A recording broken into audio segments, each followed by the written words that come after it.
আসসালামু আলাইকুম সবাইকে, আশা করি ভালো আছেন। তো রাতের বেলা একটু ঢাকায় ঘুরতে মন চাইলো যে রাতে একটু দেখি, সারাদিন তো অনেক জ্যামজট থাকে, তাই একটু রাতে একটু খোলামেলা বাতাস খেতে আমরা বের হলাম।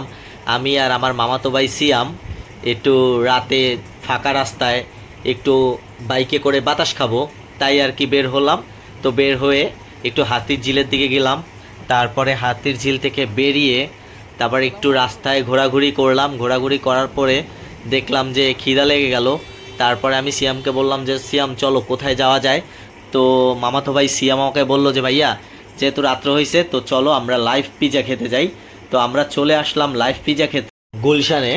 আর গুলশানে এসে দেখি যে লাইভ পিজা ওরা বানাচ্ছে। তারপরে আমরা একটা 9 ইঞ্চির লাইভ পিজার অর্ডার দিলাম। তো অর্ডার দেওয়ার পরে ও আমাদের সামনেই আর কি লাইভ পিজাটা বানাচ্ছিল। আর আমি এই লাইভ পিজা বানানোর ভিডিওটা করছিলাম যে কিভাবে পিজাটা বানায় একটু দেখি আর ভিডিও করি। আমার সাথে আরেকটা 9 ইঞ্চির পিজার অর্ডার ছিল, আরেকটা ছোট যে দেখা যাচ্ছে ওইটা হচ্ছে 7 ইঞ্চির পিজা। আর এই 7 ইঞ্চির পিজা আরেকজন অর্ডার ছিল। আর এখন বাজে রাত 2টা 45 মিনিট, তার মানে 2:45 বাংলাদেশি টাইমে।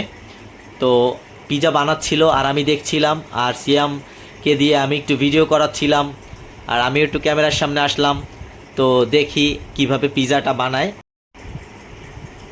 তো পিজার ভিতরে এক একটা আইটেম দিচ্ছিল আর আমি ভিডিও করছিলাম। আর এখন যেটা দেখতেছেন এটা হচ্ছে গিয়ে চিজ দিতেছে, যেহেতু আমি চিজ পিজা অর্ডার করছিলাম এই জন্য। তো প্রথমে চিজটাকে দেখলাম যে স্লাইড স্লাইড করে কাটলো, কাটার পরে ওগুলো পিজার চারোপাশে আর কি সাইড থেকে ঘুরিয়ে ঘুরিয়ে দিচ্ছিল। তো তারপরে এই দিচ্ছিল ক্যাপসিকাম।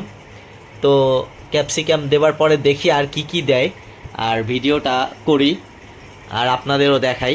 যেহেতু ওরা লাইভে সামনাসামনি বানায় তাই আর কি আমাদের সামনেই সব রেডি করে দিল পিজাটা। আর আমিও দেখছিলাম যে কিভাবে পিজাটা বানায়। তারপরে এক এক করে পিজাটার ভিতরে যা যা দেওয়ার ছিল ওগুলো দিচ্ছিল আর আমি দেখছিলাম যে কি কি দেয়। তো দেখি কি কি দেয়, তারপরে এক এক করে জিনিসগুলো দিতেছিল আর আমি ভিডিও করতেছিলাম। আর তারপরে দেখি যে সসেস মানে কেটে কেটে টুকরো টুকরো করে তারপরে পুরো পিজাটায় দিল। তারপরে আমি একটা ক্লোজ একটা শট নিলাম পিজাটার। তো মানে কাঁচা অবস্থাতেই দেখতে খুব লোভনীয় ছিল। আর মোটামুটি সব শেষ হয়ে গেছিলো, এখন এটা ওভেনে চলে যাবে। আর এই ওভেনে তারা পিজাটাকে দিল। তো তারপরে কিছুক্ষণের পরেই পিজাটা আর কি পরিবেশন করবে আমাদের সামনে। ওভেনের ভিতরে প্রায় 10 মিনিটের মতো ছিল, 10 থেকে 15 মিনিট। আর এই আমাদের সামনে এসে পড়লো পিজা। আর এই হচ্ছে আমার মামাতো ভাই সিয়াম। তো এখন আমরা টেস্ট করে দেখব যে পিজাটা কেমন খেতে। তো চলুন একটু দেখি, প্রথমে খেয়ে চিজ পিজা কেমন লাগে। আর পেটে যেহেতু অনেক খিদেও ছিল, আর এখন বাজে রাত্র 3টা, তাই মানে অনেকই খিদে ছিল, তাই আর কি লোভ সামলাতে পারলাম না, বিসমিল্লাহ বলে মুখে দিলাম। তো হ্যাঁ, পিজাটা মোটামুটি ভালো ছিল। তো আমার কাছেও বেশ মজাই লেগেছিল। তো আজকের মতো ভিডিও এখানেই শেষ হলো। তো ভালো থাকবেন সবাই।